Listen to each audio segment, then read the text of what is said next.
English లో మాట్లాడాలంటే భయమా? మీలాంటి వాళ్ళ కోసమే spoken English personal training classes ఇప్పుడే జాయిన్ అవ్వండి. నమస్తే రమ్మగారు. నమస్తే జయ. ఏదైనా చందమామ కథ ఒకటి చెప్పుకుందామండి. నక్క చేసిన సాయం చెప్దాం. ఓ, నక్కని ఇప్పుడు మనము యాంటీగానే చూపిస్తాం, ఇప్పుడు సహాయం చేసిందా? సహాయం చేసింది. ఓకే. పూర్వం ఒక ఊళ్ళోనట ఒక పేద బ్రాహ్మణ ఒక ఆయన ఉండేవాడు. ఆయన రోజు అందరిళ్ళకి వెళ్ళి యాయవారం ఏదో అంటారు చేయదాన్ని, అట్లాంటి పేరుంది, తిదివార నక్షత్రాలు చెప్పేవాడు. ఓకే. మామూలుగా రోజుల్లో ఏదో ఉండేవాడు. శుక్రవారం పూట నగరానికి వెళ్ళేవాడు. ఈ శుక్రవారం నగరానికి వెళ్ళేటప్పుడు ఒక చిన్న ఏరు దాటి నగరంలోకి వెళ్ళాలి. ప్రతి శుక్రవారము వెళ్ళి కొంతమంది ఇళ్లలో ఇవాళ తిథి ఇది అని చెప్పేవాడు. ఈ శుక్రవారము చేపలు పట్టేవాడు ఏట్లో. ఆ చేపలు కొన్ని వారేసిన చేపలు తినడానికి ఒక నక్క అక్కడికి చేరేది. ఈయన చిన్న తెప్ప మీద దాటి వచ్చి వెళ్ళేవాడు ఊళ్ళోకి.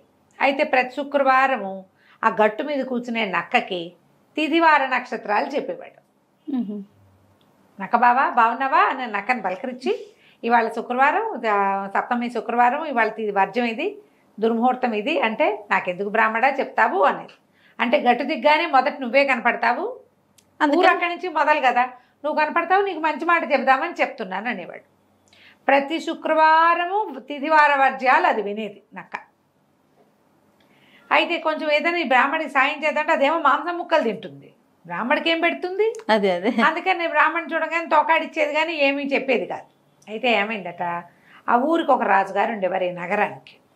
బ్రాహ్మణ ఆయన ఏదో తెచ్చుకునేవాడు కాస్తా కోస్తా, ఆయన జీతం ఆయన్ని పోయేది. ఈ రాజుగారికి ఆయన ఒక సామంతరాజు ఒక ఆయన్ని మోసం చేసి ఆయన కూతురు అందాలు రాసి ఒప్పలు కుప్ప దాన్ని ఒకదాన్ని పెళ్లి చేసుకున్నాడు. రాజుగారికి ఒక 50 ఏళ్ళు దాటినాయి, ఆ పిల్లకి 18 ఏళ్ళు. బాగా ముద్దుగా చూసుకునేవాడు కానీ ఆ పిల్లకి ఇంతతో ఉండటం ఇష్టం లేదు రాజుగారితో. అయితే పుట్టింటి నుంచి ఆ సామంతరాజుని మోసం చేసి తెచ్చాడు కదా, అమ్మాయితో పాటు వాళ్ళని వీళ్ళని పంపిస్తూ ఒక చాకలి కుర్రవాడిని కూడా పంపారు. అయితే ఒకసారి ఏమైంది, రాజుగారు ఒక్కరోజు ఊళ్ళో లేని రోజు ఒకసారి పడంగానే ఈ రాజుగారి మూడో భార్య ఏం చేసింది, చాకలి వాడికి, ఒరే మనం పారిపోతాము, ఈయన దగ్గర ఉండద్దు, పుట్టింటికి వెళ్ళిపోతాం, వాళ్ళే ఏదో ఒకటి చేస్తారు, మన దాచిపెడతారంటే సరేనండి అన్నాడు. చక్కగా నగా నాణ్యం పెట్టుకుని ఉంటుంది కదా రాజుగారి భార్య, వాటితో పాటు బయలుదేరిపోయారు. చీకటి పడ్డాక ఏమైంది, చెరువు ఏరు దాటాలి, చీకటి పడ్డాక బయలుదేరారు, ఏరు దాటాలి. ఏరు దాటే టైంకి చాకలి అన్నాడు, అమ్మగారు నగలు బట్టలు అన్నీ మూటగట్టి ఇచ్చేసేయండి, నేను ముందు వెళ్ళిపోతాను, మీరు వెనకాల నడిచిరండి, అవన్నిటితోటి మీరు నడవలేరు అన్నాడు.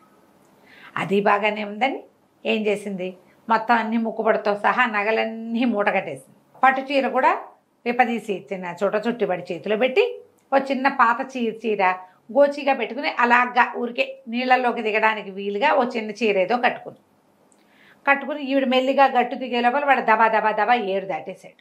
ఓకే. ఇవి అక్కడ పెట్టొచ్చి మిమ్మల్ని తీసుకెళ్తానన్నాడు. ఏరు దాటేసిన చాకలికి ఏమనిపించింది, రాజుగారు కనుక ఏదైనా ప్రయత్నం చేశాడంటే ఈవిడితో పాటు వెళ్ళిపోయింది నేనేనని తెలిసిపోతుంది, ఆవిడని ఉంచుకుంటాడు, నన్నేం చేస్తాడు, అంతేగా కట్ చేస్తాడు. ఎందుకు వచ్చిన గోల, సావుకి తెగించి ఈ పని చేయకూడదు, నగా నాణ్యం ఎట్టాగో ఉన్నాయి, ఏం చేసుకుంటే అది చేసుకుంటుంది, గట్టు మీద కూర్చుని మనం వెళ్ళిపోదామని ఆవిడ పట్టు చీరతో సహా నగలు నాణ్యాలు ముక్కు పడకలు పాంజేబులతో సహా పట్టుకుని లేచాక పారిపోయాడు వాడు. ఈవిడ చూసిందో వాడు వచ్చి తీసుకెళ్తాడు అనుకుంటోంది కదా, సామాన్లు పోయినాయి, కొద్దిగా ఏదో చిన్న మూట కూడా తెచ్చారు, ఈ ఒంటి మీద కూడా ఊడ్చుకుపోయాడు. లబో దిబోమని చూస్తోంది, మతి చెడిపోయింది, ఏం చేయాలో తెలియటల్లా ఆ గట్టు మీద నిలబడింది. ఇంతలో ఏమైంది, నక్క ఆ దారికుండా వస్తుంది, అది ఇంత మాంసం ముక్క నోటితో పుచ్చుకుని వస్తుంటే అది నీళ్లలోకి దిగబోతుంటే ఒక చేప ఇలా ఎగిరింది. ఎగరగానే ఆ నక్క అనుకుంది చేపను పట్టుకుందామని మాంసం ముక్క వదిలేసి చేపను పట్టుకుపోయింది. మాంసం ముక్కేమో నీళ్ళల్లో కొట్టుకుపోయింది, చేప ఏమో నీళ్ళల్లో పడిపోయింది, దొరకల. ఓకే. నక్కకేసి చూస్తోంది రాణిగారు. ఆవిడకి అర్థమైంది రెండిటికి చెడ్డ రేవడైంది, ఇది పక్క పక్క పక్క పక్క నవ్వేశారు కల్లా దక్కంది, ఏమి నన్ను చూసి నవ్వుతున్నావు, నువ్వు ఇటు అత్తారింటికి కాదు అటు పుట్టింటికి కాక నువ్వు చెడిపోయావు, నాకే ఉంది, పొలంలోకి వెళ్ళాలంటే మాంసం ముక్కలు కావాల్సినవి దొరుకుతాయి, శుక్రవారం వచ్చిందంటే అన్నీ చేప ముక్కలే అనగానే ఈ రాణిగారు అడిగింది, నా సంగతి నీకెట్టా తెలుసు? నీ సంగతి ఏంటి? నీకు అటు 7 తరాలు ఇటు 3 తరాలు చెప్తాను నేను. నీ సంగతి అంతా నాకు తెలుసు. సాకలాడి డబ్బులు గీబులు పట్టుపోయాడు కదా, అన్ని పట్టుపోయాడు నగా నాణ్యం అనేసరికల్లా బల ఏడ్చింది రాణిగారు. అయ్యో నేనేం చేయాలో నాకు తెలియటం లేదు, ఒంటి మీద బట్టలు కూడా సరైనవి లేవు, ఊళ్ళోకి ఎట్టబోను, నీళ్ళలోకి దిగుదామని చిన్న చీర కట్టుకున్నాను, అదే మరీ చిన్నది, బట్టలేమో మోకాళ్ళ దాకా తడిసిపోయినాయి, నగలేదు నాణ్యం లేదు, నన్ను ఎవరు గుర్తుపడతారో పట్టరో తెలియదు, గుర్తుపడితే ప్రమాదం, గుర్తుపట్టకపోతే ఇంకో ప్రమాదం, 2 ఇబ్బంది, ఏం చేయను అని లబోదిబోమని ఏడ్చింది. నక్కంది, సరే నీకు ఒక ఐడియా చెప్తా, ఈ నీళ్ళలో కూర్చుని పెద్ద పెద్ద కేకలు పెడుతూ జుట్టు అంతా ఊడదీసేసుకో, ఈ చింకి చీర ఇంకొంచెం చింపుకో, చిన్న చీరని ఇంకొంచెం చింపుకో, వెర్రి కేకలు పెడుతూ ఉండు, ఎవరు కనిపించినా సరే మా ఏట్లోంచి మట్టి తీసి చోట చేపెట్టి గట్టు మీదకి విసిరేయి, బట్టలు తడిపేసుకో, పిచ్చికేకలు పెడుతూ ఉండు, నీకు పిచ్చెక్కిందని ప్రచారం అవుతుంది, పిచ్చెక్కి ఏట్లో పడి కొట్టుకుంటున్నావని ప్రచారం అవుతుంది, రాజుగారు ఆయనే వస్తాడు, కొద్ది రోజులు ఇలాగే పిచ్చిదానిలాగా ప్రవర్తించు, ఓ బ్రాహ్మడు వస్తాడు నీ దగ్గరికి, నక్క పంపించిన బ్రాహ్మణి పిల్ల అంటాడు, అప్పటిదాకా పిచ్చిదానిగా ఉండు, నీ పిచ్చిగా ఉన్నావు, నీకు వైద్యం చేస్తే నువ్వు సరైపోతావని నమ్ముతాడు, కనీసం వెనక్కి వెళ్ళిపోవచ్చు, పుట్టింటికి వెళ్ళి నువ్వు ఇప్పుడు ఏం చేయలేవు, వెళ్ళలేవు, నీకు తోడు కూడా లేరు, బోళ్ళంత దూరం సాకలాడి లేడు, ఇంకో మనిషి కుదరడు, కనీసం వెనక్కి నీ ఒరిజినల్ ప్లేస్లోకి వెళ్ళాలంటే ఇదే మార్గం అంది. ఈ అమ్మాయి ఒప్పుకుంది. అక్కడి నుంచి ఏట్లో కూర్చొని మనుషులు రావడం చూసి అరవడం మొదలుపెట్టి, ఎవరు అరుస్తున్నారు అని వాళ్ళిద్దరు ముగ్గురు దగ్గరకు వచ్చి చూస్తే ఏముంది, పిల్లని చూస్తే రాజుగారు కొత్తగా చేసుకున్న కోపెళ్ళాం, ఆడవాళ్ళు గుర్తుపెట్టారు, జనాలకు వెళ్తారు కదా అంతఃపురాల్లోకి, అయ్యో ఇంకేముంది, యువరాణి గారికి చిన్న రాణి గారికి పిచ్చెక్కిద్దని, ఏదో బెర్రెత్తి పిల్ల ఇట్లా అయింది, ఏదో భూతం ఆవేశించిందని ఊళ్ళోకి వెళ్ళి చెప్పారు, సైనికులు వచ్చారు, రాజుగారు అప్పుడే ఊరు ఎక్కడికో వెళ్ళాడు కదా, ఆయన వెళ్ళాడని అమ్మాయికి ఏరుదాకా వచ్చేసింది, ఆయన అప్పుడే వస్తున్నాడు, అయ్యో ఇలా జరిగిందా అని కొంతమంది దాస్తాసి గణాన్ని, ఓ 10 మందిని ఆడ సైనికుల్ని పంపించాడు, వాళ్ళ పళ్ళకి బుచ్చుకొచ్చి ఈ అమ్మాయిని ఏట్లోంచి బయటికి తీసి ఊడదుడిచి వేరే కొత్త బట్టలు కట్టి మేనాలో కూర్చోబెట్టి తీసిపోయారు. మేనా అదిరిపోయేలాగా కేకలు పెడుతూనే ఉంది, పిచ్చి కేకలు పెడుతోంది, తీసుకుపోయారు, ఆ వైద్యం ఈ వైద్యం చేయించారు, వైద్యం లేదు గీజ్యం లేదు అని అడుగుతున్నాయి, జరుగుతున్నాయి. ఇదంతా సోమవారం నాడు జరిగింది.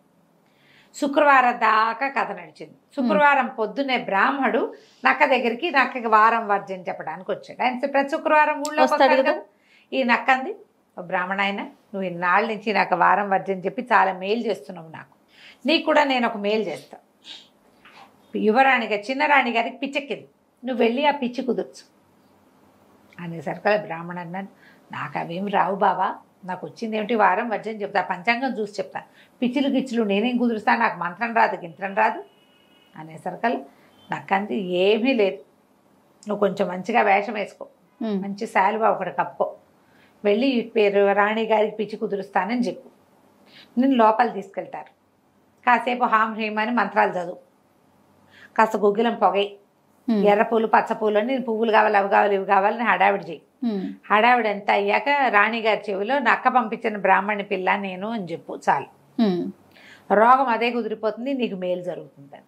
ఓకే సరే చెప్పింది కదా. సరే బ్రాహ్మణ ఆయన ఏం చేశాడు, సరేనండి ఇంటికి వెళ్ళిపోయి చక్కగా మర్నాడు శనివారం నాడు మంచి శాలువా కప్పుకొని రాజుగారి దగ్గరికి వెళ్ళాడు. వెళ్ళి కోట బయట నిలబడ్డాడు.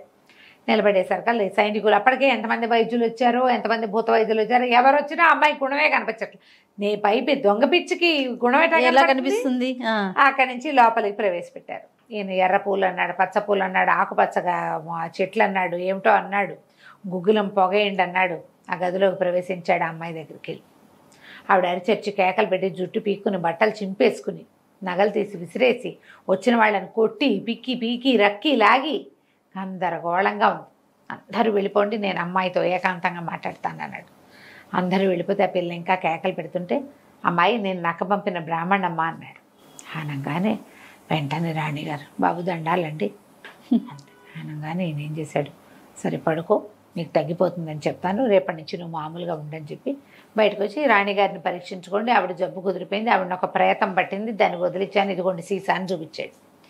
సీసాలో పొగ ఉంది, పొగ పెట్టారు వీళ్ళే. ఆ పొగ ఇందులోకి వస్తే ఏముంది లోపల కనిపిస్తుంది కదా, నేను దీన్ని భూస్థాపితం చేసి వస్తానని కొంతమంది సైనికులను వెంట తీసుకుని ఆయన ఎక్కడో సముద్రం నది తీరంలో పాతేసి వచ్చాడు. రాజుగారు ఆశ్చర్యపోయారు. తెల్లారేసరికి రాణిగారు మామూలుగా అయిపోయింది, ఏమీ లేదు. అప్పుడు ఇక బ్రాహ్మణ్ణి పిలిచి బాబు నువ్వెంతో గొప్పవాడివి, నీకు అగ్రహారం ఇస్తాం, ఇల్లు ఇస్తాం, వాకిలి ఇస్తామని బోల్డని వజ్రాలు, రత్నాలు, ఓ ఇల్లు, వాకిలి, ఓ 10 ఎకరాల పొలం. అక్కడి నుంచి రోజు వచ్చి వార వజ్రాలు రాజుగారికి చెప్పే ఏర్పాటు చేశారు. సూపర్. అక్కడి నుంచి ఇదంతా తెలుసుకుని నక్క దగ్గరికి వెళ్ళి ఈ బ్రాహ్మణ ఆయన, అమ్మ నక్క బావా, నీకు వారం వర్జం చెప్పినందుకు నువ్వు ఇట్లాంటి సహాయం చేసావు. మా ఇంట్లోకి నిరాటంకంగా వచ్చి మా పొలాల్లో పండే అన్ని రకాల కూరగాయలు రుచి చూస్తూ మాతో ఎప్పుడు స్నేహంగా ఉండు నువ్వు అని చెప్పేశాడు. అక్కడి నుంచి ఈ నక్క ఏం చేసేది, ఈ చెరువు దాటి వచ్చినప్పుడల్లా, ఏరు దాటి వచ్చినప్పుడల్లా ఊళ్ళోకి వచ్చి బ్రాహ్మణ ఇంట్లో ఏదైనా పప్పు పాయసం చేస్తే హాయిగా తిని వెళ్తుండేది కథ కంచికి మన ఇంటికి. బాగుందండి నక్క చేసిన సహాయం. నమస్తే. నమస్తే.